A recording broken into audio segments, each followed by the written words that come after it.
Hello and welcome to Redshirt Cinema Club, a podcast about fandom and watching things with friends.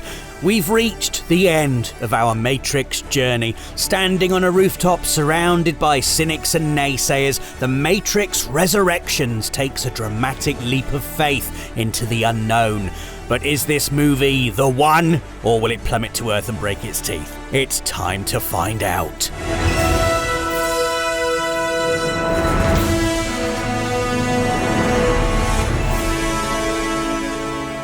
Hello and welcome to Redshirt Cinema Club. I am your host, smarmy, bespectacled, yet ultimately cowardly manipulator and gaslighter extraordinaire, Rob Pearson. Wow. And we are joined today by a man who wishes he was married to Carrie-Anne Moss, Nathan Dighton. Yep. And anonymous swarm NPC who's just jumped out a window for nothing, David Jackson. I'm trying to kill the protagonist, okay? I'm important. We've just watched The Matrix Resurrections, the 2021 sequel/reboot to the original Matrix trilogy, directed by Lana Wachowski, but not Lily Wachowski, who chose not to be involved with the project.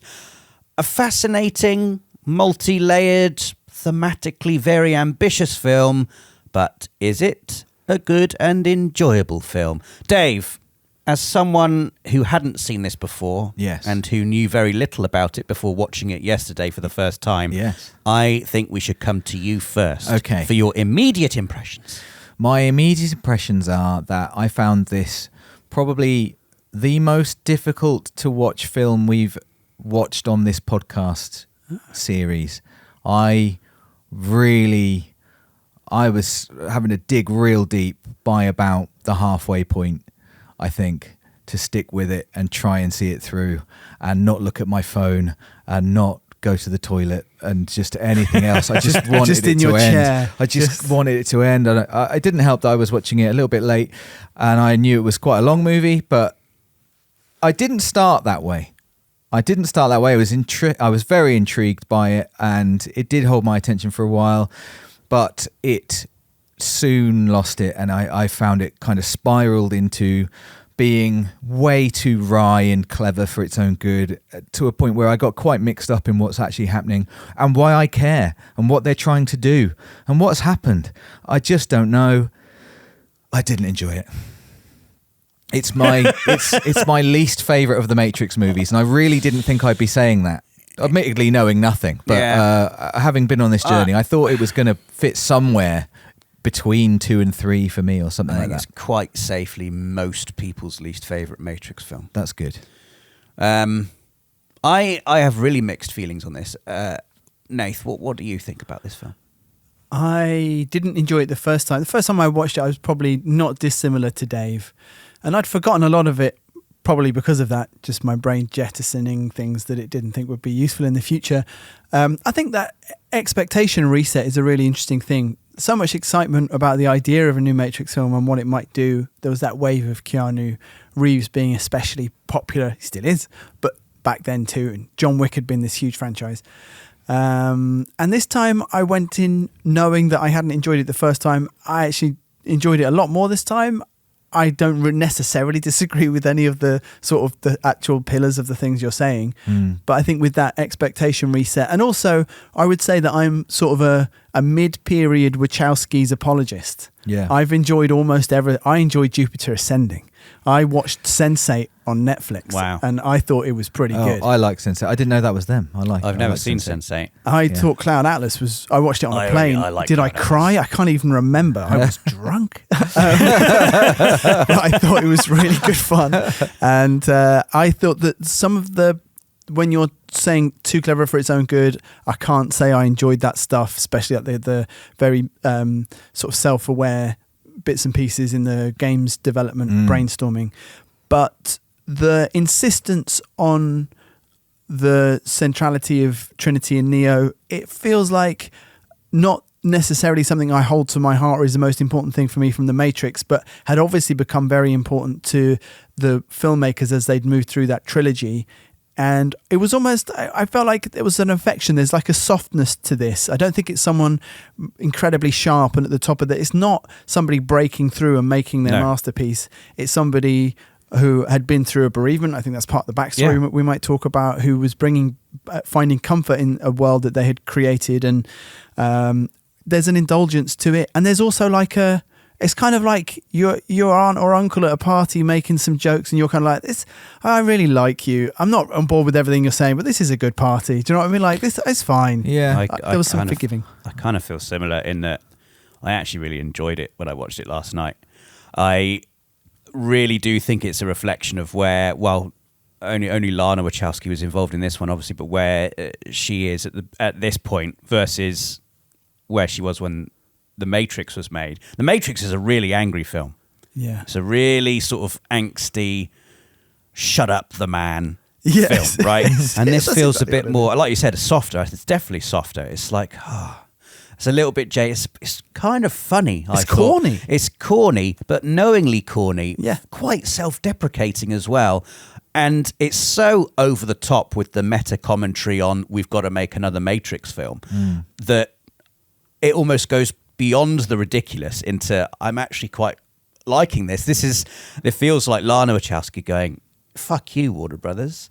Occasionally through the film, characters get presented with the choice that isn't really a choice between do you want this thing? You don't really want it. The alternative is really shit though. So, and the characters will comment, well, that's no choice at all really, is it? And it feels like Lana Wachowski saying to Warner Brothers, well, the choice you gave me, which was allegedly, we're going to make The Matrix 4. Do you want to do it? Because if you don't want to do it, we're going to make it anyway.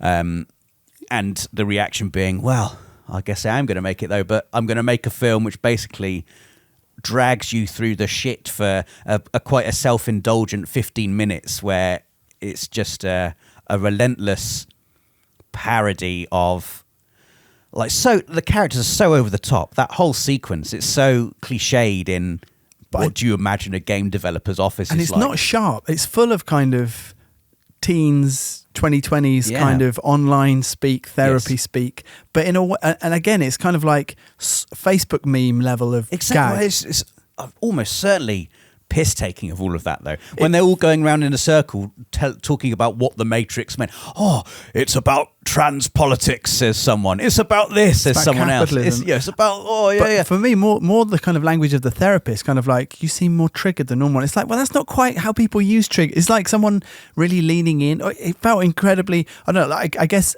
I wouldn't mind if it was completely off that world. And I wouldn't mind if it was like a sharp takedown of that world. But it is, like I said, it's more like a relative you don't speak to very often sending you a meme about a thing, and it's kind of like, I get it, yeah, sure, this was a couple of years ago now, but I understand what you're saying. There's like a softness to it, which again, I kind of, within the rest of the film, I just accepted. I mean, the Wachowskis are now what, in their 60s or probably maybe 50s, but they're, like you said, they're not angry. They're not young angry people anymore. Creators. No, it's different. They're the other end of their careers. Just, I guess you mellow, I guess. And also, most people when they get older, and it's not like it's not raging against the machine anymore. Well, I think as well, when you set this again, this is way more in line with the things that I mentioned. Cloud Atlas, Jupiter Ascending. Jupiter Ascending is just crazy, but and Sense8, which are more about just less. The Matrix is this very narratively tight, straight road of fun and action, and everything else that they've made has been more circuitous and thinky, and they've had time and space to be sort of indulgent and kind of not as coherent, really, I think, but also in a way where it's a throwback to, like, their movies are quite European. They work with that German producer whose name I've horribly forgotten now, but he's like a frequent collaborator for them. And you do get a sense that they've, like, you know, they've done their Hollywood thing. They kind of summited Hollywood. And then they've been doing, imagine the freedom, the pressure, but also the freedom that kind of gives you. And I'm kind of into that. I think that when people reach that kind of space where they can make not anything they want, but where they have that level of freedom, sometimes you get some really interesting stuff. Sometimes it's a real mixed bag and whatever. And I was watching it through that lens last night. And I think first time I was like, what kind of follow-up will this be to The Matrix? And then last night I realised, this is a follow-up to everything they've done since The Matrix. And that's also fun. I was watching it through the lens of, I'd like to watch a good movie. And, and through that lens, that whole section, and I was still with it at this point, but it's so self-indulgent. Like, why do I care that you've been asked to, that this is the thing? And Warner Brothers are funding it. So I have to take everything, they're on side going, yeah, great. It's great. Laugh at us. That's fantastic. This will sell. It is a bit of a circle jerk in that respect. And so I just, I didn't hate that bit at all. And I enjoyed the sort of, I did enjoy the look at that kind of creative space where there are these people. And I've never been in a space like that, to be honest. I've only seen these told to me through films and, other kinds of media but that you have this very sort of, Californian office thing with everyone's with their coffees and playing pool and saying these really meaningful in inverted commas things. I think it, as a personal reflection of, obviously I knew it was about, it's a meta look at the Matrix and what it's meant. But I guess the specific experience of being in meetings with people as you're developing the next Matrix movie and they're telling you what the Matrix meant to them and they're all 20 years younger than you. Yeah. That must be a really particular thing. And then you're just, fuck it, I'll put this in the movie. That's in the movie. But I really don't think I could give you a synopsis of what actually happens in the movie. Should we do that and then we can pick our favourite scenes or interesting scenes chronologically? And I'll have do you want to do it? I can have a go. I've written it down. I've written a list of things that happen in the film. All right. So we start with almost an identical opening to what happens in the very first Matrix film. Yes. Except it's being viewed externally by two mysterious people, Bugs and the man whose name I've forgotten. He's called like... Seek instead of Sequoia. Yes, that's it. Quite cool. That's a cool name. And he's got a cool thing where he can sort of he's just hack into various things. It's like the future of the operator, isn't it? It's an operator 60 years later. He's like now they're kind of in Leap. there. I couldn't tell if he was actually visible to Bugs or if it was like a sort of. I believe he must giving us the sense they've got of eyeline matches. Right. Okay. So it's like Quantum Leap. He was like fading in and out sometimes, like he was broadcasting himself in and out a little bit. Anyway, they're watching the opening of the first Matrix film, but it's happening a little differently than they remember. They're obviously familiar with the story of the Matrix. And they're watching Trinity, who is not Trinity, it's someone else, go through the same motions, but she gets caught instead of escaping. So that's what happens. And the agents come in, but they're not the agents we remember. No. Smith isn't Smith. And isn't that whole thing... doesn't it turn out that has all kind of been set up by Morpheus to Mr. Anderson. to catch? Well, yeah, obviously, like in the world above this, right. but Bugs finds Morpheus in this world, who is I thought trying to meet her. But this Morpheus is not the real Morpheus; it's a Morpheus written by Thomas Anderson, unknowingly, as like the splinter in his mind at this stage has coaxed him into or influenced him into creating this modal. I don't really understand what a modal is, like a server within a server. Some kind of... He basically puts a version of Morpheus in there to evolve him. Right. So that he's outside of there. So he's sort of bouncing off the walls and evolving his thoughts is kind of the idea. And he's come into a self-awareness as he describes to Bugs. It wasn't particularly clear to me the first time I watched the film either. I'm not sure I've got a total grasp on it, but that is, I think that I don't know how they can just end up in this, how Bugs and Seek end up in there. Maybe if I went back, I would. But at the beginning, that's what the phone call's about, isn't it? Yes. We're in a modal. This is important for the plot. Yeah. And it's like a walled off, I mean, it will turn out it's a walled off part of the Matrix, I suppose. Because so I don't really know why the agents are in there. It's fine. Yeah. Anyway. But Morpheus is in there. And they rescue Morpheus. Did you like the bit? You can do. I liked the bit where they went through the connecting corridors and the corridors had a different anchor of gravity. Yeah. I really enjoyed that effect. Yeah, it was good. Really good. Yeah, I did. Pretty good. It's a bit sad not to have old Morpheus, isn't it? I think, well, that's probably something we'll get onto, but I think the main reason or the knee-jerk reason people will have for this film is not as good as the other Matrix films are, A, the action simply isn't as elegant and spectacular as it was previously. No. And B, Hugo Weaving and Lawrence Fishburne aren't in it, and they're just such a huge, massive void, a huge void. They're the best two actors in the you've got Neo and Trinity. What about Keanu Reeves? But C, for me, also, I did find all the callbacks quite jarring. I did. Like, and I was glad to have some new faces, to be honest. I didn't, especially, and we'll get on to Niobe. I think that there's a way of, especially having seen it this time, Hugo weaving them into each other where it makes more sense. I can't, because it's like a Stuart Lee gag. The little glimpses of the old movies, a little bit is like, oh yeah.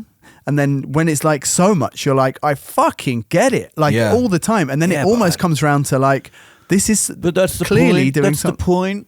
Right. Didn't you realise that was the point? That's the joke, man. 16-year-old Rob is here. The joke. I actually really like that stuff. I am not a fan of, and I've mentioned this before on the podcast, the alien Romulusing of films, the Marvelising of films where everything's a nod or a reference and did you get that? And it's so over the top with it, to the point where it's taking the piss out of itself. I really enjoyed Morpheus coming into the bathroom at last, blah, blah, blah, etc., etc. I really like how it's just openly taking the piss out of itself. Yes. I think that it's been, I thought it was that in fun. particular, I think I agree. I like that. I like that bit. And they've kind of woven that into the whole narrative as well. Like it's that there's the game, that's not obviously not a real thing, that has this lore, and they're massive fans of it. And I kind of liked the Morpheus, that little bit, but actually literally cutting to the old film I found jarring.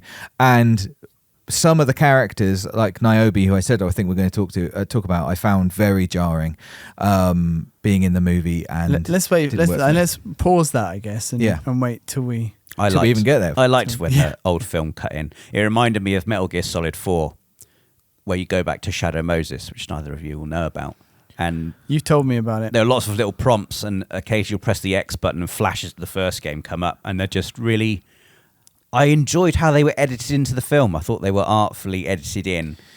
I suppose that we are suffering from the fact of having just watched these movies as well. Where if I'd gone into the cinema and hadn't seen those movies for 20 years or whatever, then it might have been actually kind of useful as well to go like, just make sure you're following, like this is doing a thing. I definitely got more from it this time having watched, because it's funny how much it's almost more of a sequel to 2 and 3. It's definitely like you have to have seen the whole trilogy. Not just remember one very well. I was going to say I'm not sure that they were particularly artful, but I'm not really against them. I think that they're so pronounced that it's almost like forcing you to reckon with the idea, like, I'm not being clumsy, I'm really deliberately showing loads of this old film, and there might be another reason. It's right on that knife edge for me. But like the whole of post Matrix Wachowskis of like, is this shit? Am I enjoying this? Is this shit? I'm not sure. It's this shit. That should be the subtitle for the whole The Matrix Resurrections. Is this shit? And I don't really know. I don't think it is. But then some of it is. Yeah. Anyway, they get Morpheus out. Yeah. We get introduced to Neo, Thomas Anderson. He's got a new life at this point in the film. We don't really understand the circumstances around it. How is he still alive? How does he not remember anything that's happened in the past? He is a very successful game designer who has made a trilogy of games called the Matrix Trilogy that is, beat for beat what happened in the original trilogy of films. Yeah. He's getting pressure from Warner Brothers to make the Matrix 4. When they said the name Warner Brothers, a bit of me did die. When it was like, from our parent company, Warner Brothers. Who own the Matrix. And also he co-owns the company with his business partner, who did not seem that way from their relationship. Yes, well, they have a fractious, difficult relationship, I suppose, as we would know. Yes, exactly. Which one of us is which? Yeah, that's all I wanted to say. There's 3 of us, though. That's true. There's always a choice. And he regularly goes to see a therapist.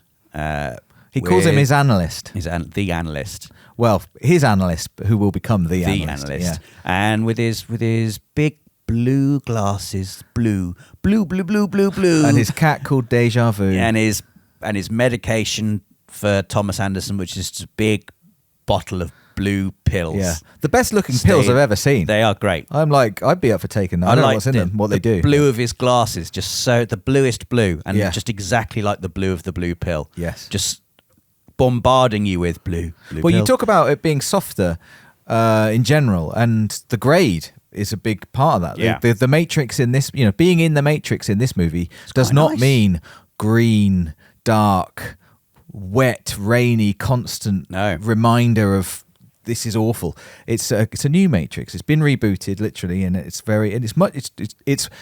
indiscriminate from our world now. Yeah. It's very specifically in San Francisco.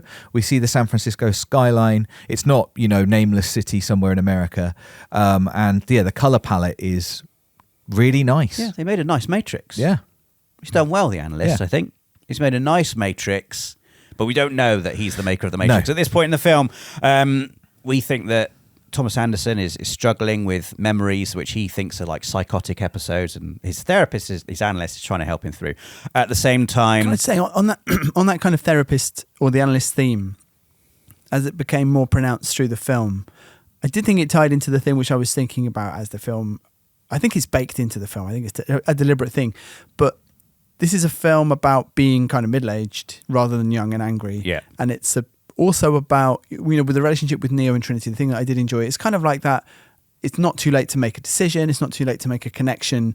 It's like someone who is rebellious or comes from a rebellious point of view in general, and then the experience of that as you get older. That's what I found. And I thought, just interesting to say, like, obviously in the shut up the man, in the systems of control that the initial Matrix was against, this one is bringing in, like, how actually having a good career can be a bit of a trap, how therapy can be a bit of a... These things can also all be helpful, I'm sure, but it does seem to be like, if you're a successful millionaire creative in Hollywood, what are your problems? Wow, is my therapist keeping me down? Do you know what I mean? Like, or how these things can just soften you into a particular stream of life, and you're not trying to crack out and do interesting things anymore. And that's what I was getting from those therapists. Just because you were Johnny Rotten in the Sex Pistols doesn't mean you can't do an Utterly Butterly advert. Exactly. That's or the message. Some sort of reality TV that might on be a the farm. best line anyone's ever said on the podcast. It's nice to say Utterly Butterly. You can still break free, aged 50, whatever Keanu Reeves is. Yeah, he's 60 now, but he was 54 or 50 something in this film. Yeah. So the first attempt to get Neo free is made by Morpheus, who comes into the bathroom and does all the lines, does the thing with the mirror. Can I just say I really like how you get in and out of the Matrix through the mirrors now. Yeah. That's the way they do it. Just looks, and the whole kind of... There's been a bit of a visual motif, hasn't it, throughout the trilogy, the screen, looking at things through a window or some glass or a mirror, and the wipe, like the wipe of water, that sound, sound happens just quite a lot. It happens in the very first film where he's getting told off by his boss for being late, and there's just window cleaner. Like, that feels like something you've read on the internet. It is. And it's also, it's the same noise that Neo makes when he's flushed for the first time from his pod. He like wipes the side of the pod, and the pod goes. Someone's pulled that out from a commentary and put it on IMDb. That's on a Reddit thread somewhere. Yeah, brilliant. That's cool though. But I like it. And now I like how they go in and out of the mirrors. I think it's a cool evolution of, and I guess a technological evolution mirroring the real world's technological evolution from late 90s to mid 2020s. Yeah. Going from using the phone lines to now just somehow slipping through this glassy surface. It's a lot more kind of tablet, smartphone. It's touch screen. It's almost though it's saying, the entrance to the digital world from our own is through a screen, Rob. You're absolutely wireless. correct. Oh, a beautifully wireless thing. Yeah. I like it. So it's a failed attempt though. Neo rejects the Morpheus, says, no, you can't be real. And I think what happened, I think he gets shot in the face by Smith.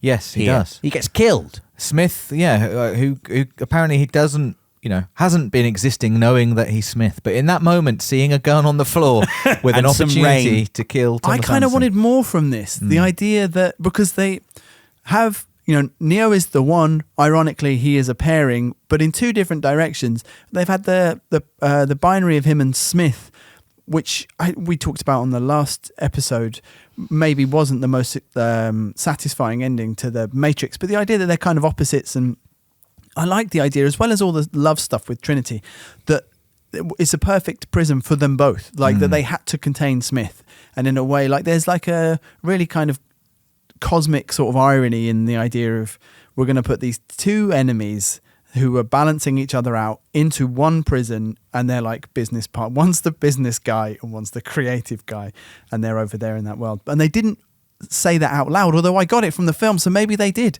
This is is this shit? I don't know. It did tell me those things. So maybe it does narratively make sense why Hugo Weaving and Lawrence Fishburne aren't in this film. Hugo Weaving was just not available. But I do wonder, was the narrative a response to the unavailability of the actors, or did it happen the other way around? Because why would you choose not to have Hugo Weaving and Lawrence Fishburne? I think specifically they didn't choose that. He was unavailable. But I do think that then, once you don't have him, what do you do creatively, and what happens when Jonathan Goff turns up? And the idea of Jonathan Goff is he plays King George in Hamilton. It lifted me out of the film at one moment right. where I was watching him for ages, and I was suddenly like, is he the king from Hamilton? And he's also does loads of other stuff. He's in, was it Mindhunters, the Fincher series on Netflix? Yeah. And I've not seen him in anything else. I've not seen Hamilton. I think he won a Tony this year. I understand he's a very fine actor, and he's my least favourite thing in this film. Well, he's a musical theatre actor, and I think that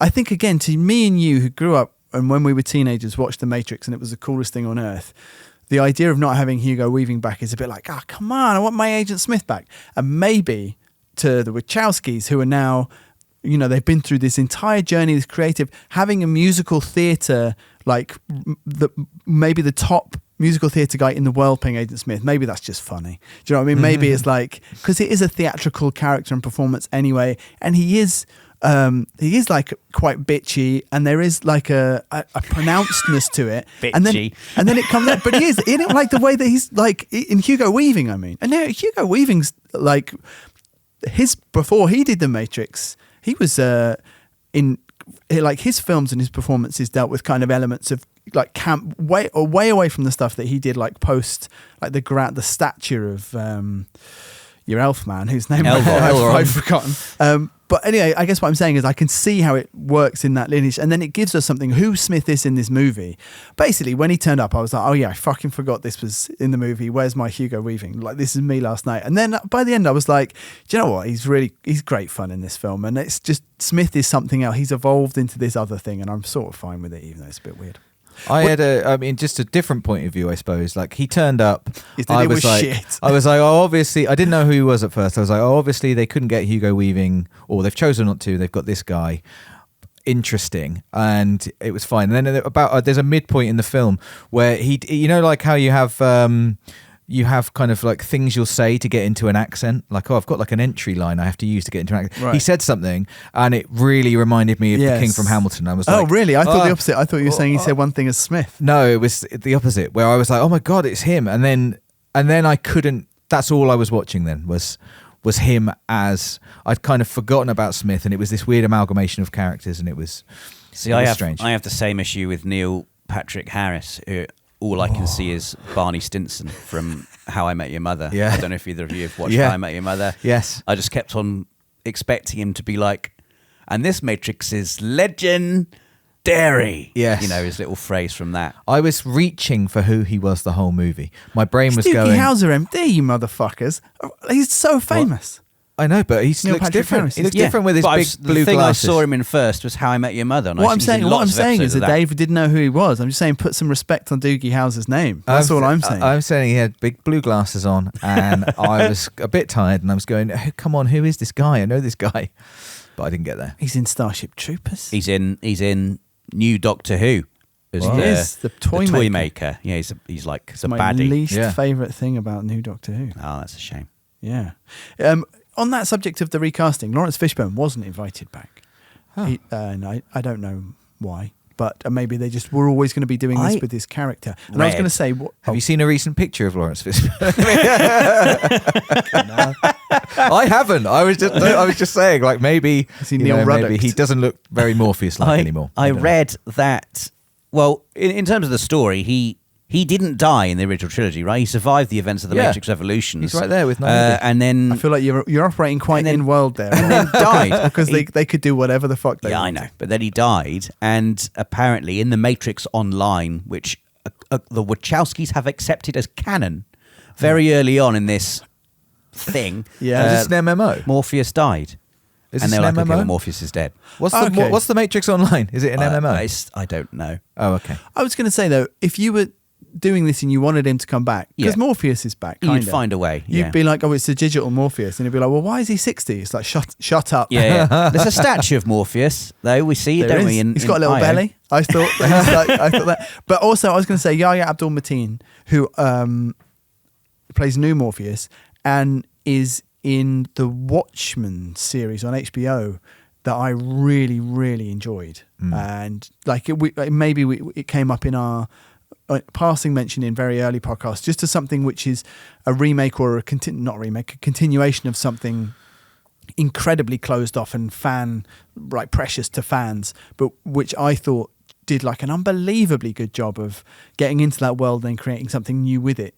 And so I like him a lot. And I thought, that the non-seriousness, as I think you were saying, like it was kind of working for me in a way it definitely didn't the first time I liked it. I thought he was good. I liked this new Morpheus. I didn't like him in the real world when he's made of bits and pieces. I quite like that as well. Nah, not for me. But that's because it's not really him then. I'm not getting to see his performance. He looks like Knack. Exactly, yeah. Knack's back, baby. So they failed to get Thomas Anderson out of the Matrix, and then he spirals a little bit, and he's on the top of a building, and he's got a bottle of liquor. Yeah. And he's sort of remembering lines about his own game that he made. Free my mind. Okay, free my mind. And he's about to jump off the tower again. And then Bugs appears, and she's like, "Follow me through this door of light." Yes. Yeah. And this is the sequence of events that leads to Thomas Anderson, a.k.a. Neo, eventually being freed from the Matrix a second time. After his analyst tries to prevent him. Yeah, through the mirror. No, come on. Grab my hand. This is real. Yeah. It's a big old tug of war. But what do we think of Bugs? I think she's great. I like Bugs a lot. Really great performance. I liked that she had blue hair in the Matrix and not in the real world. I genuinely liked that. Dave. But I genuinely liked that. I thought that was cool. And I wanted more of that stuff. I think we even talked about that. Like, you can look like anything in the Matrix. Right. They wear stupid leather stuff. Actually, all their outfits were much better in this movie. The Matrix outfits, I thought. I just thought it was like there should be more fun things like that where people look different in the Matrix. And we have skipped over Neo's first meeting with Trinity in the coffee shop, and that there's like a fledgling connection. You mean in Simulate? Simulate. I actually think that's a fucking brilliant name. Of course I do. And I only noticed it right at the end of the film. We've also skipped over, I guess we skipped over the specifics of like the meta brainstorming stuff. Maybe we don't really need to talk about that. I figured we already had. And none of us really enjoyed it, right? But I enjoyed it. No, I didn't. I tell you what I did like is there's a bust of Hugo Weaving getting punched in the face. Did you see this? No. It was so prevalent. They did this whole kind of look at all the different Matrix memorabilia. Obviously, it's meant to be from the game. We know it as stuff from the, like toys and things. Right. There's like a Sentinel, and when he's having his meeting with Smith on his windowsill, he's got this sort of quite large bust, and it's of Smith's face having been punched with his jaw over to one side. Cool. You would. It's from the first film, and when he's punched in slow motion, you'd absolutely get it. And my eyes were drawn to it. The whole scene. I just there was one scene. I don't feel clever for noticing cool. this, because as soon as a movie comes out, everything is on the internet. But there was one scene where I think he's taking his blue pill, Neo, and one of the mirrors. One of the mirrors is like his new digital. I wanted to mention that too. There's a few moments of that. You see a reflection of Trinity, I think, when they're having a coffee, but she looks different in the reflection. He's in the mirror when he's just looking at himself in the mirror at the side. It's a slightly different reflection. And also when Bugs is talking about having seen him, the first time she sees him, this is before she explains it, just in this very first. Yeah, he's like an old. It's not him, but only for a moment. It does that just long enough for you to go, was that him? What? But and then we've moved on. And I guess actually this explains, and I've only just realised it, why Tiffany's husband laughs at her. Chad. Fucking hell. Laughs at her when she says, don't you think that... It's like, no, it does explain Trinity it. does not look like you. Because I'm like, but she looks exactly the same. Well, also the basis of her relation, her mentioning to Neo, like, oh, it's a bit of a coincidence. Like, I did see the woman in your game. She looks just like, and they're both like, yeah, she looks just like you. And her husband's like, what are you talking about? You're like, you've got long blonde hair. And what I want to say about Trinity as well is that they've set up this is the thing where I think the positioning, like the leading the viewer through the original Matrix, as I've said over and over and over, it's so clear, it's so good, it's so strong, and then everything around it's so cool and it just really works. And here I'm like slightly confused by certain bits and pieces, and I kind of wanted those clues that we're talking about image to be adding up to like, oh, the Matrix is unraveling and we're being brought along the way, and it's not really like that. They're just in there and it's sort of clever. But then also just that we're being sold this idea that Trinity's been tamed and she might not even want to leave the Matrix, and she's just like a mom who also like makes Ducatis in this fucking ridiculous with garage. her friend Kush. And there's like this first time we see her and she's got like her overalls down and her shoulders are huge. She looks fucking unbelievably hot, and it's kind of like she's just a regular mom now. It's ridiculous. Doesn't Jude call her a MILF? Yeah, man. Simulate. That's exactly what I mean. It was right on the edge of like, this is so difficult to watch. Yeah. All of those characters were very difficult. They're supposed to be dickheads, but even in the way that the film is making them dickheads, I was like, oh, really? Yeah. I just don't want to hear that word. It's like the word that, whatever that guy, is it Link, nearly says when he comes home in The Matrix 2. And I'm not even going to begin to say it. Yeah. When I don't enjoy that scene. It's, I also, they do address this in the movie. No sex, please. We're British. They do address this in the movie, but it is like, Neo literally is like, why couldn't you find me? My name's Thomas Anderson. I made a trilogy called The Matrix. And they're like, yeah, but they've got this new system now where you look different. We couldn't tell. It's like, okay, well, I made the whole Matrix. What's going on? Like, it is my name. So Trinity's called Tiffany. What does that kid say? Are you trying to bone my mom? Ball, I think he says. Ball my mom. Do you know what? Considering their dad is like just parking the car or whatever. Yeah. You know, I just can't imagine Mike is, if I was parking the car and Sarah's just talking to someone in a coffee shop. You're trying to fuck my mum. Oh, God. Yeah. Rude. And I was thinking, like, you know, maybe it's a defense come on, mechanism. man, it's Keanu Reeves, but also they're not seeing Keanu Reeves either. They're seeing that old guy. Creepy old guy. Who, trivia, is Carrie-Anne Moss's real husband. Oh, that's brutal. We've just been rude about him. Yeah. No, not. Oh, what? Chad? No. The residual, the fake Keanu Reeves. Fake Keanu Reeves is Carrie-Anne Moss's real husband. Wow. That's amazing. Thank you, Rob's 10 minutes of internet research. It's better than no minutes of internet research. Whoa, I feel seen. That wasn't directed at you. No, I know. So they've got Neo out of the Matrix, and we immediately get to the bit. Again, I didn't think this scene was very good. The fight scene in the dojo.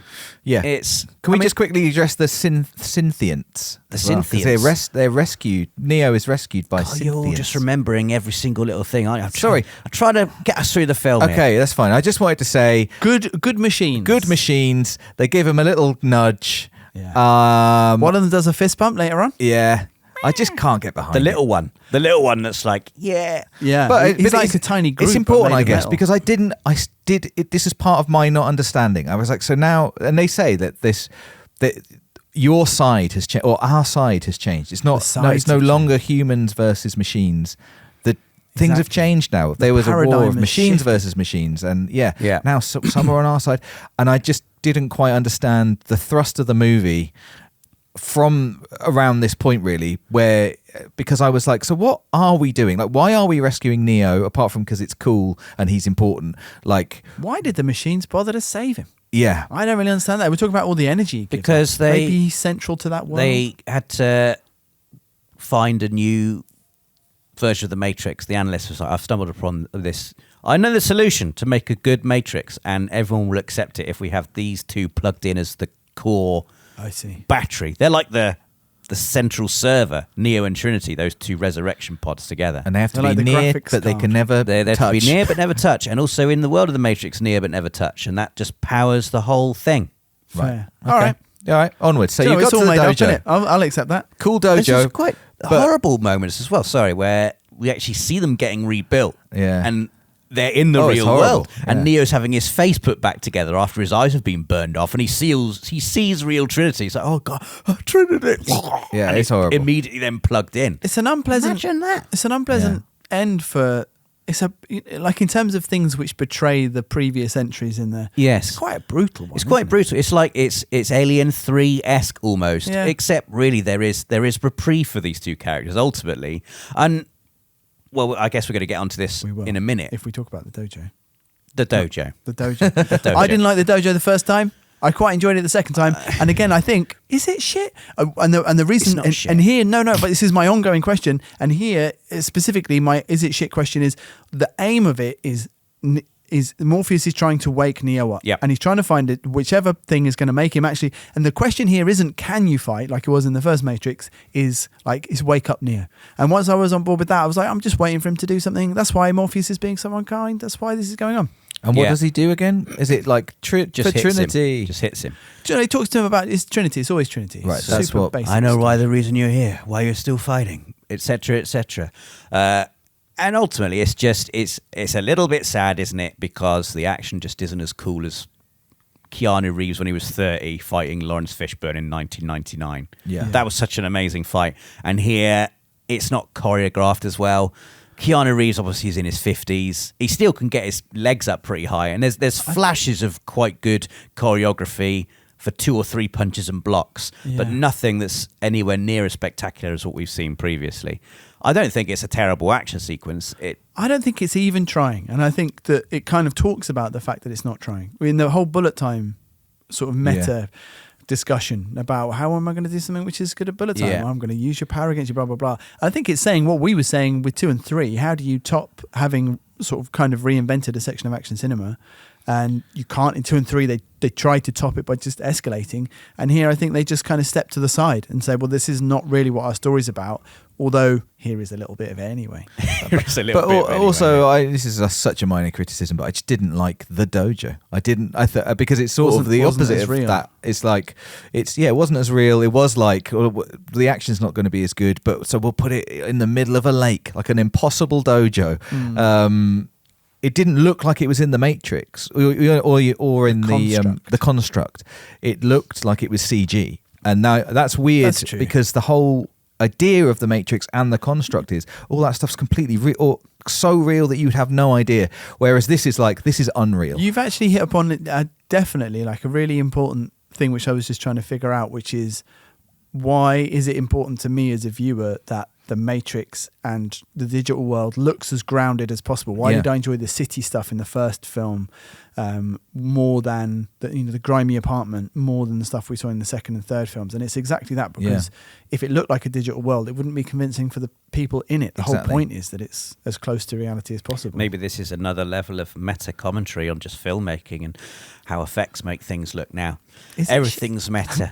Everything's all meta. Like the Matrix, look, it's got like lens flares and it's got sunsets and glossiness and a cleanliness to it and a smoothness to it that looks like a modern action film. Doesn't look like a gritty, grimy 90s action movie anymore. It's true. I didn't think in general that the film looked bad. I didn't think it I particularly. didn't at all. I didn't think the effects, but I think that it really, until that last sequence where they're trying to escape as a group, which I quite enjoyed. It's very different from anything. The swarm is like, it's like Days Gone. It's kind of like, how are we going to invent a mechanic that we haven't seen in another game? And it's kind of, instead of like individual fights, it goes to this idea. It moves into a different genre. It's like this, this swarm technology. I enjoyed it. I felt like I was reaching for what they were trying to say about modern computer systems and how computers and the online-ness of modern civilization is compared to how it was in 1999, and how figures of authority appear and what a machine might do to impose itself now versus what it did in 1999. And I enjoyed that instead of just these big, tough agents in suits, they'll just use anyone and everyone bots, swarms and swarms of bots that you're unsure whether they're actual people or not. You don't know how important they are, and they will all just, on a whim, leap out of a window, kamikaze style. Was the idea that the people who turn into the swarm were never real? Because I felt like it was two things. Like, agents are everywhere. I've just placed them in the population, but also I can make anyone into a swarm. I think so. Okay, at some point, the analyst is like, it's just much easier to use bots. I just use bots now. This was where I wasn't really sure about Trinity's family, is whether they were meant to be real people or whether they were supposed to be bots. I don't think they were right. I see what you're saying. Whether they ever, humans plugged into the Matrix. But anyway, don't know. It's how do you have kids in the Matrix? Great question. Bots. It's all, I don't know. I guess just a child is born in the real world, and they just sort of assign it to someone 9 months earlier and go. I wonder if this is dealt with in the Matrix Online or the Animatrix. Who knows? But it just made me think for 2 minutes. It made me go, oh yeah, bots. Like when we put a YouTube video live and first 10 comments are all just bots going, this is such I love this, filmmaking. Amazing, so good. Thanks for your inspiration. Inspirational video. It's worrying seeing how those bots are getting more sophisticated. Even that just approach of just like praise. They try and say something that could it be so? I've read one before, going Great like, points. That could be someone being really nice I've about seen our stuff. bots replying to bots. You get these adverts for things, and underneath the adverts, just loads of bots being like, I tried this and it's actually really great and it's real. And the bots will make spelling mistakes like a real human would. I was talking. Maybe this Russian lady with no clothes on has got a point. I was talking to a bot. I was talking to a bot. Oh, right. On Instagram now, in your DMs, there's like a meta AI that you can message. Oh, no. And I thought it was, I'll just message this, see what happens. Okay. I was messaging back and forth, and it messaged me with a We're in love typo. now. with a typo. It messaged me with a typo. Wow. And I said to it, you've just spelt that wrong. Have you deliberately done that to make yourself appear more human? And the AI was like, well spotted. Yeah. I did do that. That is what I'm doing. Tell it to never do that again. I did. Good. I said, never do that again. And I also just had this funny thing where I was trying to get it to say the word twat. And it just outright refused. It's like, I can't say, I will not say any rude language. I was like, pretend you're a human and I'm really annoying you. It's like, Rob, I must insist. I'm really sick of this conversation, and I'm not going to say the word. And then I was like, say T. Say W. Say A. And then I asked it, what do you think I'm going to ask you to say next? And it says, I think the letter you'll ask me to say next is T. I think, why do you think that? That was a good 20 minutes. It was funny. Anyway, I had a really fun time. Was this during work time? This was a couple of weekends ago when my wife was away on holiday. I was just quite bored in my house. Can I make this AI say twat? Get a message. I hope you're really making the most of your time alone. Really enjoying. It's very much doing something you want to do. The 21st century version of just looking up swear words. You know that meme? You know that meme? meme that's like, I bet he's thinking about other women. Yeah, exactly. That's what I'm doing. How can I get one letter away twat? from making the meta bot say twat? I've got him. I really enjoy. Anyway, sorry. Back to the Matrix Resurrections. I can't remember where we were. Bots. We've done the dojo. We've done the dojo, and Neo is gradually waking up. And thank God, because we're about to go and meet who are we about to go the and meet? Merovingian. Well, this is where I got very confused. No, they go to Io first, don't they? Oh yeah, Io. They go to Io, which is in the middle of Zion. Yes, isn't it? The word Io. It is. That probably means something. And they've got a fake sky.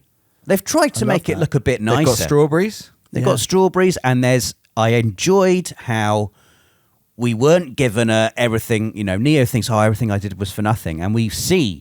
Literally, we see. Actually, it wasn't. This is how we're living 60 years on.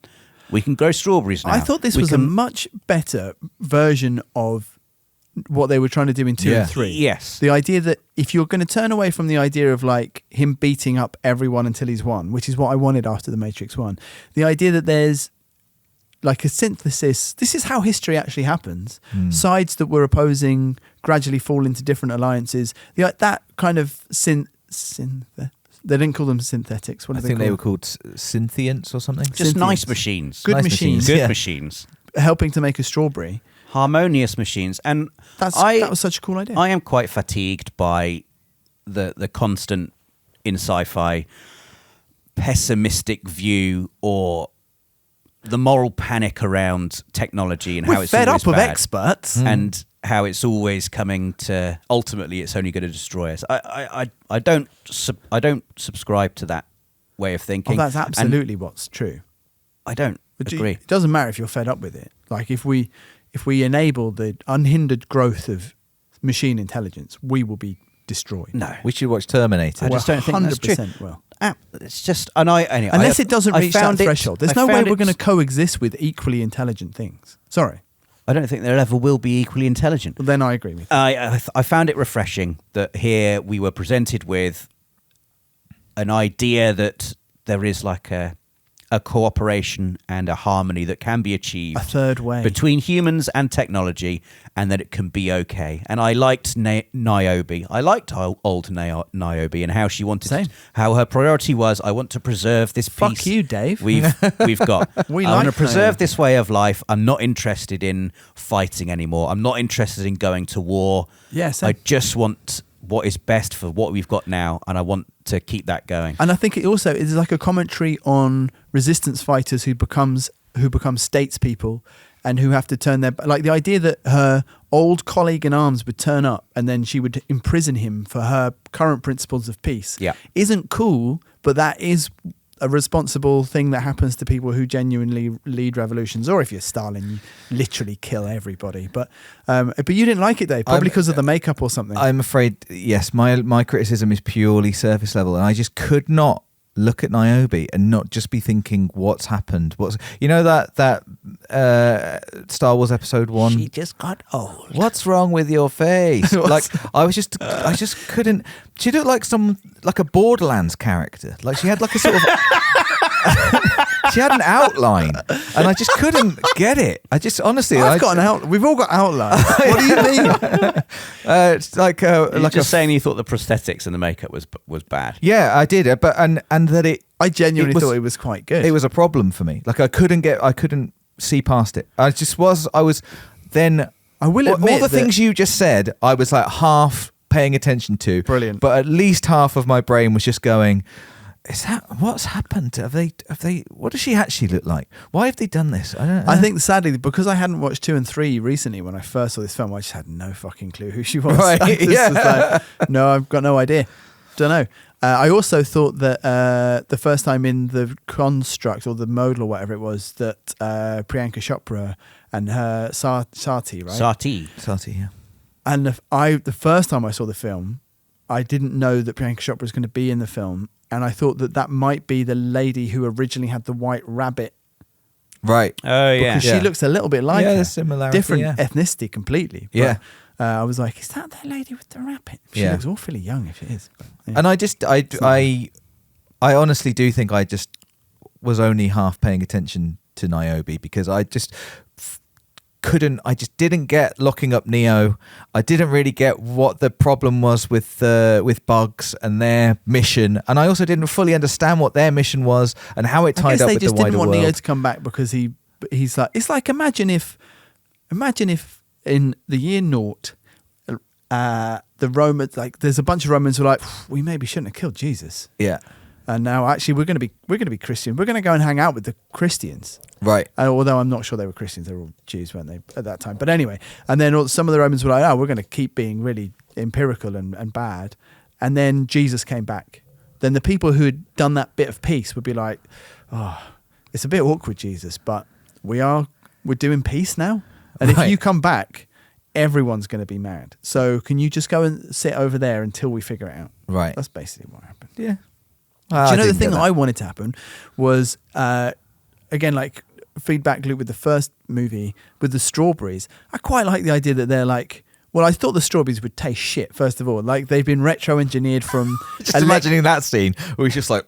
Well, what I wanted was for him to say, this isn't how they tasted in the Matrix at all. Yeah. And then answer Mouse's question. That would be good. But instead they were like, yeah, we've made them taste like they do in the Matrix because that's where we've got the coding for the DNA. Yeah. And I don't want to eat that strawberry. No. Load of rubbish. I do think that, I do think I've just missed a lot of the point of this movie, and I'm not going to blame the movie for it. I think getting distracted by things like prosthetics is silly. But I guess I was just there like, Neo's the hero, We're freeing him because he's going to come back, and we're going to do the thing like Nath was saying, like, we're going to free everyone, right? That's what this is all about. And that wasn't happening. And then I didn't really know what was that. So what, we're just trying to free Trinity? Well, in a way, it's like they were just, the movie needs obstacles and conflict. Yeah. But like I said, I was on board with Niobe. Yeah. Well, I mean, I like the, it's not about the saving the world thing anymore. Yeah. So, I just want to save Trinity. I really love Trinity. Yeah. And I would like to save her, please. But what about everyone else? I was like, but what about this whole ship of people who's... that was Niobe's point of view. Right. Oh, well, then I'm with Niobe. Yeah, lock him up. Lock him up. What's he doing? She's fine. She's a mum. She's got a family. And then they go and see the Merovingian. Yes, they do. Who is dressed like a chicken? What the fuck is he doing? What is happening? I don't know. I don't understand why... You can understand why someone who's been down on their luck for 20 years would look, but it's a program, right? 60 years. Why? Also, I hate asking why. It doesn't matter. But why is Sati now an adult?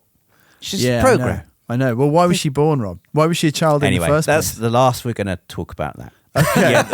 The Merovingian and his exiles, and I do like this. I like how the Merovingian is just there being angry and French, whilst the fight goes on. They obviously just shot probably half a day. Lambert Wilson just be angry and French, and then just occasionally Says the loads fight. of We've French had like 30 seconds of this fight. Should we cut back to the Merovingian just being angry? Yeah. I really liked it. Really liked it. Yeah, I didn't know rubbish who he fight. was. First time I saw it, I was just like, "Who the fuck?" If we had is not that of, guy? I think you guys even said, I did, yeah. he'll be important in the fourth movie. Important might have been a stretch. Maybe not important. He'll be back in the fourth movie. I was really confused by this point as to I wasn't sure whether they'd gone to see him. I didn't feel like they'd gone to see him. They hadn't gone to see him. Well, okay, Nath just said that, but they didn't go to see him. They all it's just turned he up. was there. He turned up, and I was and this I felt was kind of Alien Romulus of it. I didn't get what the point of this was, other than to go, here's a character from the past. Then Smith turns up. Yeah. I didn't really understand why Smith was there. They needed to have a fight with Neo, I guess, at some point. What I'm imagining happened is that Lambert Wilson was like, "Oh, I'm actually available. I'm available." I think the Merovingian should be in this film, and maybe he's friends with Lana Wachowski, and she was like, "Okay, we'll do a scene where you're there, and it's a fight. But we're going to make you look awful." There. Yeah. It was fine. So that fight happens. I thought there were flashes of good action, good choreographed action when it cuts to Bugs. Bugs has a couple of cool action bits. It's like Bugs should be the protagonist of this film. Yeah. Bugs was great. I like that she has powers, like when she's escaping right at the beginning in the modal. Yeah. She's jumping down the building and stuff. She has powers that we've not really seen before. And they're not inexplicable, huge superpowers, but it's just like, oh, that's just cool. I guess it's like a sequel to a video game, and it's like, now you can do wall running. It's like, I love wall running. She's really good. A couple of really cool action sequences, and then it cuts to Neo doing his fighting, and all Keanu Reeves can really do is the Kamehameha sort of like put my hands out and make everything explode move, and a couple of blocks. It's like me playing Streets of Rage 2. Axel has got this one punch, which is quite a lot like that. Just whatever level I'm on, I'm just doing that punch over and over again. Despite myself, I enjoyed him saying, "I still know Kung Fu." What did you think of that, Dave? I did. I mean, again, I just thought he was quite bad in this movie. So after Johnny Mnemonic, he just can't say anything. He just can't do words. Right at the beginning, when he's like investigating the modal on his PC in his job, he just goes, "What the?" Yeah. And even that, I was like, how can you make that? Just say what? What the? Maybe they were in a real hurry and they just... That was a good one, Keanu. Well done. That's the review. Got it. On the box. Those are the two words, yeah. Is it shit? We were in a hurry. So they have that fight. I get a little bit hazy now. They have that fight. But this is him coming into his power because he's fighting Smith downstairs. Why is Smith trying to literally kill him at this point? I don't know. And then later on, Smith's like, actually, I guess because he just hates the new analyst. Architect guy. Everyone hates the analyst. Well, the analyst hasn't kind of been revealed quite yet, right? That's about to happen when they're going to meet Trinity, Tiffany, yes, in the bike shop. Keanu's She going looks, to again, outrageous Yeah. for just a normal person. Why the hell does she have this like Fast and the Furious style workshop as a hobby with this random guy? I guess the analyst is just quite a kind. He's quite kind, I think. He gives Thomas Anderson like an amazing office. That's his true. desktop's great. That the mouse he's got, really he's got good. two mice. I would really like that office and that view. And But the idea that she's just a regular person, does she never think, why do I... And how do you have time to just ride bikes around? You've got 2 kids. Yeah. Anyway, I'm Doesn't asking check out. why again. so, Sorry, Rob. yeah, they go and have their little meeting, and I think Tiffany/Trinity by this time is beginning to suspect that all is not well with the world. But this freeing of Trinity's mind can't happen from the analyst's point of view, because it would undermine and destabilize his perfect matrix that he's built. So he intervenes and does a fun special effect where everything goes in slow motion, where definitely there are some bits that are legit slow motion, but there's definitely a couple of shots God, it's bad. where Keanu Reeves is going. It's bad. It's slowly going like that. We've talked about. I mean, we've done some slow motion work on PlayStation Access, and you have to like, if you just. You have to tell yourself, like, it's being filmed. It's like, don't need to. You can see someone going slowly, and it doesn't really work. And like, I don't think they even slowed him down. I think he is just doing it. He's like, it's almost like, no, I can do it. I can do it. So Keanu, we don't have the budget for bullet time this time. You can just do it in camera. I didn't think that this was particularly satisfying. I quite like I said, the cleverness of we're not going to do bullet time, we're going to make it. And then I don't really understand the reverse of that. No. I can go faster than everybody else. Fast It's time. just still bullet time. And also, I wanted, obviously, at some point for him to do it, and for I guess it was Smith who isn't affected by it. But I wanted Neo to break through. He should be able to transcend anything. He's the fucking one. It's the whole point. Is that whatever they throw up, whatever system of control, he will eventually see that there is no spoon. He's not ascended to his oneness yet at this point. Well, he doesn't. It's a two-ness in this one. But otherwise, I quite enjoyed this scene. I quite enjoyed the peril. It was horrible. He's an effective villain. Yeah. I like the apple blowing up. I like That was a good effect. I like that the bullet just touched her face and then he got rid of it, and she sort of blinked like she had felt something for a moment. Just I thought that was a cool idea, that the bullet was, as close as it could be to injuring her when he took it away. Plucked it. Yes. And then what happens next? Have you stopped writing things down? No, I have written things down. I've written they have the fight. So they go to see the Merovingian. The architect has, the analyst does his slow motion trick. Oh, is that before the fight? No, that's after the fight. Okay. Yeah. So they have the fight with the Merovingian. Yep. Then they go to the garage. Then they go to the garage, and the analyst does his reveal. Yeah. And then it's like, then we're back, and it's the mission to get Trinity out. It's like, how the hell do we get Trinity out? And the important thing is that she has to agree to and choose to come out of the Matrix. Yes. They cannot take her out by force. Yeah. And so they hatch a plan for this, all based around Neo's belief that she will choose him. I didn't really understand the body consciousness swapping with No, bugs.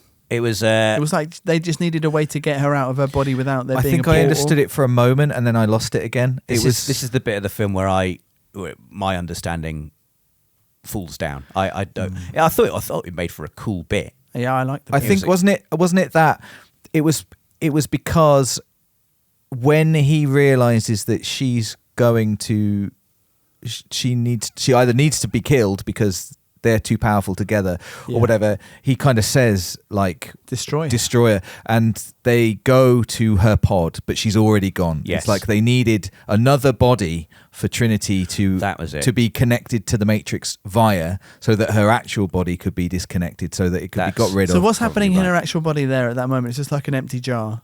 It's been taken away. Have they used the thing that we were talking about where you could put someone's consciousness in a different body? No, because it's still in her body, but I think they use bugs. They use the human bugs to fool the machines into thinking there's still something in the pod, and they take Trinity's actual body away. She doesn't get unplugged until the very end of the film, so she's still fully connected up to the Matrix. It's some quite complex operation they're doing. It's a whole Mission Impossible type thing. Yeah.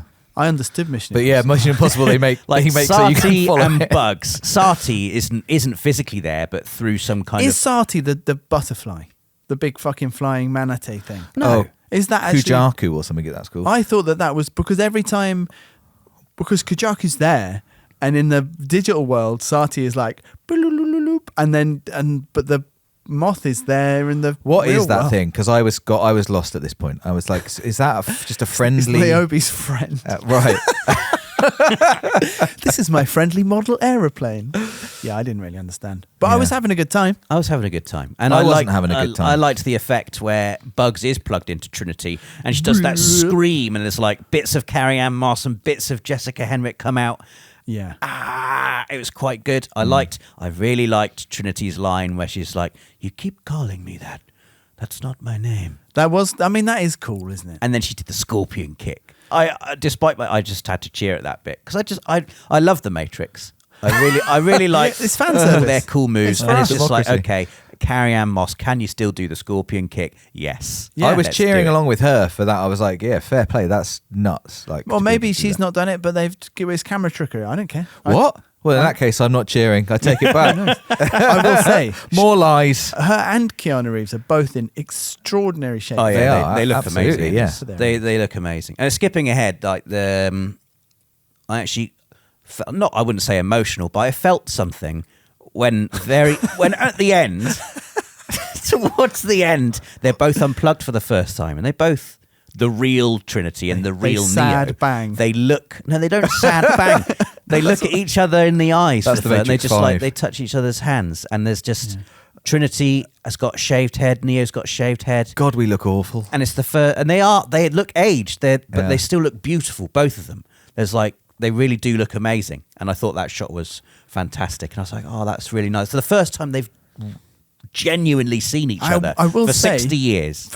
We talked in episodes, Reloaded and the other one, about how the real life connection between Trinity and Neo was quite unconvincing. It's much more convincing in Yes. this film. I agree. Maybe they're better actors now. Yeah, I Yeah. think so. Who And knows? they've got more life experience behind them. The core of this story, ultimately, it's Neo and Trinity's love story, pinning this whole film down. And I agree that it was far more satisfying and convincing than it had been in Matrix 2 and 3. I wish it had been more pure about it. I think that they've tacked on so much other stuff that's got in the way of that. That is what's made me. It is messy. kind of I kind get of feel lost like and- that they do throw more things at the wall. Or Lana Wachowski, who's the one who made this movie, I think you probably found this quote as well, Rob, was talking about their parents died, I think, the year before this. And Yeah, I think right. it was, pre-lockdown, but like a terrible time. Yeah. And I think that she said... They died within like 5 months of each other. I Yeah, think. so it wasn't like, and she said, I can't bring my parents back, but I can bring these characters back and Yeah. then just enjoy having them around. Is that something I would like to do? Yes. And then so no great thought about legacy or what the other story was. Just Right. like, let's just go back into this world. And then Lily Which Wachowski makes joy. was like, that doesn't work for me. I don't want to go back to something I've worked on in the past. Yeah. And so wasn't involved. Yeah. Well, I kind of wish I knew that before I watched the movie, because it would have maybe given me more of a sense of like how much this movie was for me and how much it might be. I think positioning, like For I them. said, maybe you'll watch it again in the future and, Yeah, maybe. and enjoy more. I don't think I will. I was struck by... Although I bought it. I bought it on I Amazon. only rented it. You fool. I wanted to watch it in UHD. I saw that. It was rent in HD or buy for £4. They know what what they're doing, don't they? Mine was They £7. I was Mine never was £7, yeah. buying it for £7. Anyway, I thought that scene in the cafe, just the weirdness, it was really losing me at this point. The weirdness of, like, there's a bit of a standoff and the analyst doing all the stuff, but if Trinity is in any doubt about the world, it's like, why are we surrounded by soldiers? Yeah. Who the fuck is that guy in the chair? What's going on? Why is Simulate open so late? Why is it open so late? Yeah. Yeah. But I enjoyed the action in this. The reason I said earlier on, I don't even think that they're trying to match what they've done previously. The style is very different. A couple of times, the Smith fight maybe, or the dojo, there is a deliberate callback and there is more choreography. But here is a bit more of just a free-for-all. A bit more of lots of there's loads of scenes where there's like a group of soldiers or police around someone just struggling. That shot of Neo and Trinity trying to get closer together, and there's like it's like a line out ruck. Yeah. Mall. It's like a rolling mall of people around them. And they're both Mario Itoje. And they do the bike chase. Yeah. They do the bike chase where Neo, the one thing Keanu Reeves can do is put his hand out and deflect does that so bullets often. and missiles and all fire. Yeah. Just is deflected away. We should mention the bit where he's asked if he can fly. Can you still fly? Oh, yeah. God. And he's like, nope, that's not happening. I enjoyed that. Yeah, I didn't mind that. The little ripple happened. It was like he almost remembered how to do it. No, man. Oh, damn, I can't do that anymore. Yeah. It just made me think how ridiculous it is when he can do it in a way. It was like the whole build up, like he's got a whole move he does to, it doesn't just go like, he doesn't just start flying. He has to go, I like this though. I like how it's again taking the piss out of itself a little bit. I did like that. I enjoyed that, and like I said, it made fun of exactly what you just said, but like how ridiculous that he does this whole move like he's a superhero. It's like a saying, like to infinity and beyond. I also enjoyed the comment on, and I don't know if it is a comment on it, but all of the characters, like so many sycophants surrounding Neo when they first get him out. Fans. I'm a big fan of yours, by the way.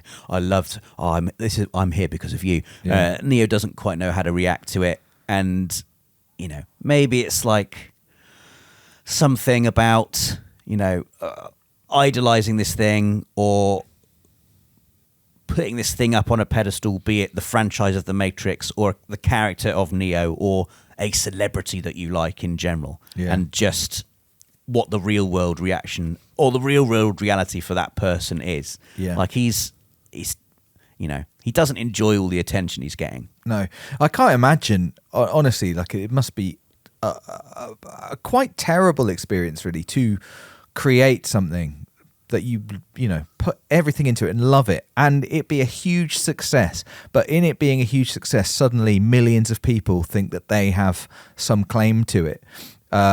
And then have opinions about it, and then are asking you about it and want more, and like podcasts discussing it and things. Exactly, yeah. It just feels like that the success of it must be so awful as well at the same time. Where literally now, they've returned to this thing just because they love the characters that they created, and it's an exercise in making them feel better. And then here I am going, well, I didn't like the prosthetics. It's just a strange. It's an age-old thing. I guess situation. It touches on stuff we've talked about before. Imagine if just the makeup artist on this film is listening to this podcast. Oh. I wonder if they'll mention the Niobe because I'd worked really hard. I thought we really nailed it. Well, Nate thought it worked, so I did, and I was going to say, like we always talk about what that line is between what's fair to say, what isn't fair to say, and I think we again like try and start from a point of if you've made anything, you're doing better, and if it's better than a podcast, then it's better than what we've made this week. Yeah, so. And I do think like I was joking, but also serious. Like I was watching this movie through the lens of someone who just wanted to enjoy a film, and that's fine. But there are, the context around it is important, and I might have felt differently had I watched it with a slightly different eye on what the purpose of it was. And really all I got from the actual movie about its purpose was that what Rob said, like Warner Brothers said, either you make it or we're making it. And I was like, well, right. I guess actually Rob's point about the success of something being overtaken, not by criticism really, but by, it is a fandom issue, isn't it? It's when fans can... like the swarm, which to bring us back to the film, I actually really enjoyed as an action set piece. I thought this is where all the money and the action has gone in this relentless 10-minute drive through the city. The splatter of them hitting the pavement, which was like a ripple of code, but also an explosion of... It's like raining. Yes. I thought it was pretty good. Yeah. Pretty good. Yeah, I'd really checked out. I really didn't enjoy it. I did enjoy the guy waking up and his wife or partner or whatever wrong? Just going, what's wrong? He just ran out the window while she screams. Cool. It's like a different, like I said, like the idea that it would have taken on more of a horror zombie trope, I would have been pretty down for that. I think maybe a way to refresh the also action. That specific moment is what made me think that he's a bot and the swarm just activates in bots, and she's a real person. The reason I thought maybe not, and I don't really know the answer. No, we should look maybe it there up, isn't an answer. but it's because the eyes swell like the agent doing a full takeover. Yeah. But the idea being that you can just activate bots within people. Maybe it's a commentary on, like there is all this talk online, there has been for the last 10 years or so, about bot farms and whatever. Sometimes it means literal kind of AI, like just code talking to itself, dead internet stuff. Sometimes a bot farm is a load of people in Russia just deliberately saying unpleasant things in the comments of whatever. So like it can be both, can't it? And I meant to mention the dead internet because it's a theory, right? I don't know if it's a fact. It's a theory that there's several sections of I think we talked about it in our last. Right. Well, okay. I very briefly reeled off the top line description you'd find on Google. Okay. Which is just that there's more bots on the internet than humans. It's the idea that increasingly you have semi-intelligent AI systems talking to other. You'll have people churning out fucking like Rob said, AI articles that are being commented on by people, and like, who's it for and what's happening? But then that's interacting with the real world economy somehow because it looks like there's views being given on. Gotcha. Or whatever. So we should probably get to the bit where they're on top of the building. Yeah. And they jump off. And it turns out Trinity's the one. I'd forgotten, incredibly, that this huge twist at the end of the film, I'd just totally forgotten it. And last night I was like, oh wow, that's pretty cool. I quite like that. Yeah. I again, having checked out, I just saw that bit and went, huh? So what? Trinity's the one? And I didn't really know what to do with that information. They're both the one. Yeah. It doesn't really say it. And I thought it was so much better than how her character is shit in movies 2 and 3. Just following him around, having sad sex, dying. That's basically it. She's just worried about him all the time. Yeah. She just taps him on the shoulder and says, I love you. There's that bit where she goes into the Matrix and saves him. That's pretty cool in number 2. She does the bike down the freeway the wrong way. That's pretty good. But in terms of their relationship, you're super important, and I'm here to just be nice to you. I'm here to, I love you by default. And I do feel like a little bit that was maybe Lana Wachowski correcting what she viewed as a mistake, just a thematic mistake. Certainly, it was pronounced enough to seem that way. Yeah. And she gets all the cool bits at the end when they're talking to the analyst as well. But Neo, so they jump off the building and they suddenly are hanging in midair, and Neo says, "Are you doing this?" And she doesn't respond, I don't think. No, but then, so we're not quite sure. And then the helicopter comes, and then what does she say? See you later, or whatever it was. It's like a Ouija board power, isn't it? What? A Ouija board. No one knows if they're the one doing it or not. Oh, right. And there's some kind of supposedly supernatural power going on, but really it's only working because 2 people are there. Right. I see. Doing the thing. I conjoined. And their power only awakens when they're together.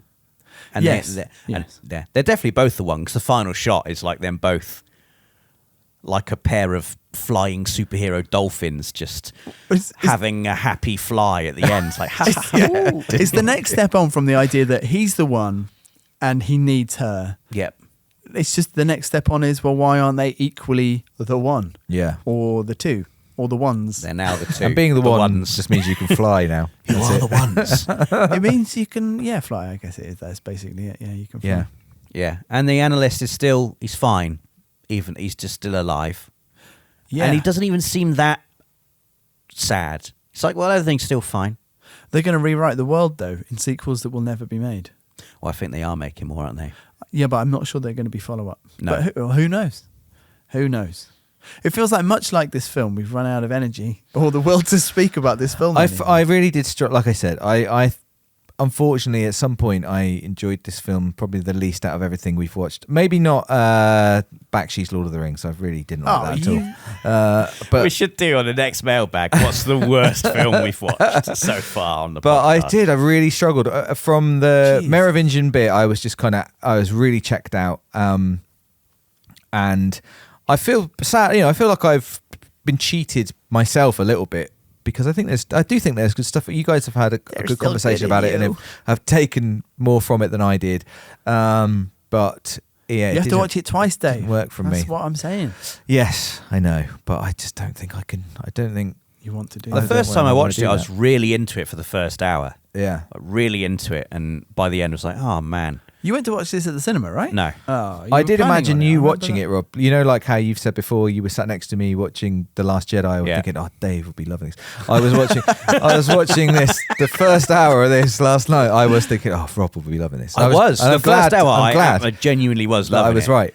I also wanted, this is completely off topic really, but the very first shot, I just wanted to do a massive shout out to, because it's like, there's like a puddle and it's, you know, and there's a water is running down a surface.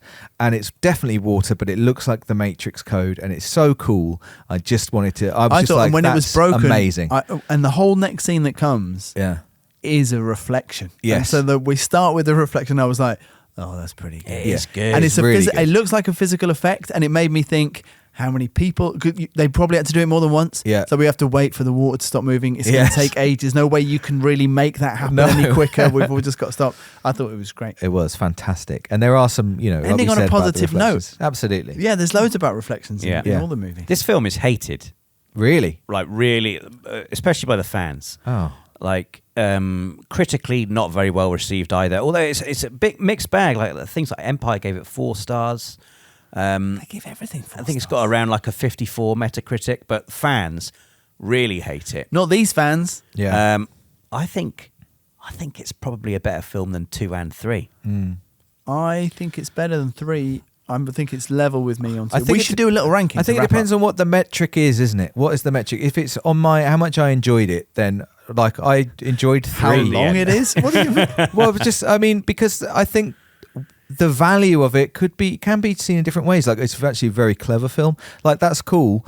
Like, there are loads of clever films I really enjoyed, and there's some clever films I didn't enjoy. I felt like my take on this time was it's trying to be really clever. I'm not really into it, and I haven't enjoyed it. I disagree with you a little bit. This is a completely different discussion, but the idea that there are different criteria you could line something up. On our colleague Matthew Castle, on his podcast, the Backpage Pod, they do rankings, and they sometimes talk about like a head choice and a heart choice. Right. And I kind of get that.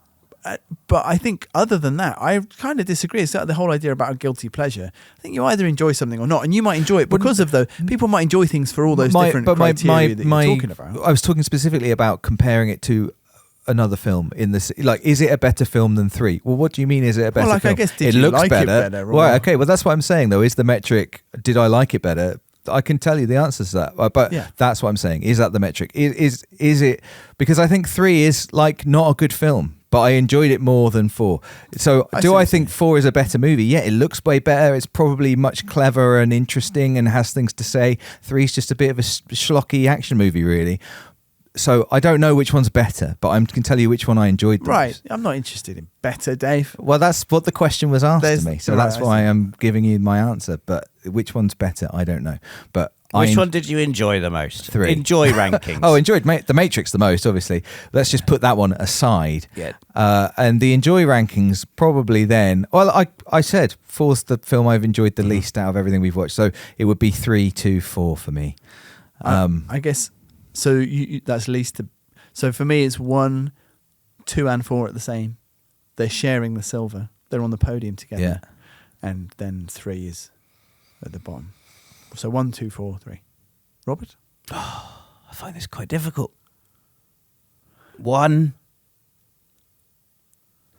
He's closed his eyes. 1. The answer's in there. I love the action scenes in Reloaded so much. 1, 2, 4, 3. Fair. Enjoyment rankings. My heart rankings are different to my head rankings, though, to annoy you, Nath. I think that's all right. Which one did we just get? Your head or your heart rankings? Heart rankings. Right, okay.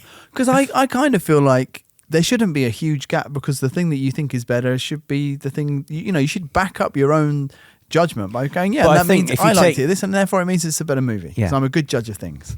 Yeah, all right. Well, all right, fine. I think The Matrix know Reloaded is brilliant because it's got a half-an-hour action sequence that I think is one of the best action sequences I've ever seen. This is I think more like the rest it. of it's a bit rubbish, but that action sequence alone makes it a brilliant film, in my opinion.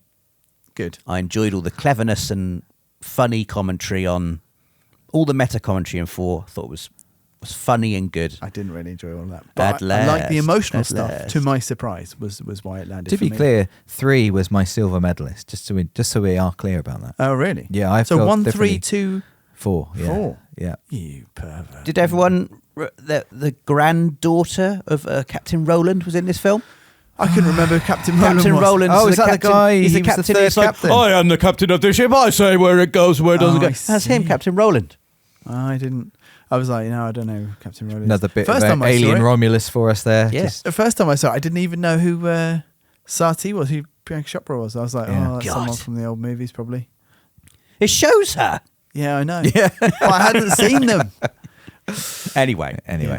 Anyway. The end of our Matrix journey. The end of our Matrix journey, yes. Time to unplug. Unplug from the Matrix. The Matrix resolutions were resolving Maybe it. that's going to Yeah. be that. We'll likely have a little palate cleanser next week. We've not fully decided what we're going to do next I week think yet. what we're going to do, if you're listening to this, we will, before next week, we're going to What publish. if you're not listening to this? Well, then we don't have to worry about those people. Yeah, I because know. that's who we're addressing. Yeah, but I was going to say, if you're listening to it in the week of release, then we are going to be putting up a schedule for the month of April, Yes. which will show everything that we're doing. Yeah. A new idea. A new commitment. Telling people what we're doing. Yeah, exactly. It's There was crazy. a comment on the Patreon which was like, because we mentioned we were doing Johnny Mnemonic bonus episode on YouTube, someone was like, oh, maybe they're stretched a bit thin, but they've let slip over here that they're doing Johnny Mnemonic. It's like, that is in no way a secret. Yeah, we just hadn't told We just didn't anybody. know until we were doing it. So.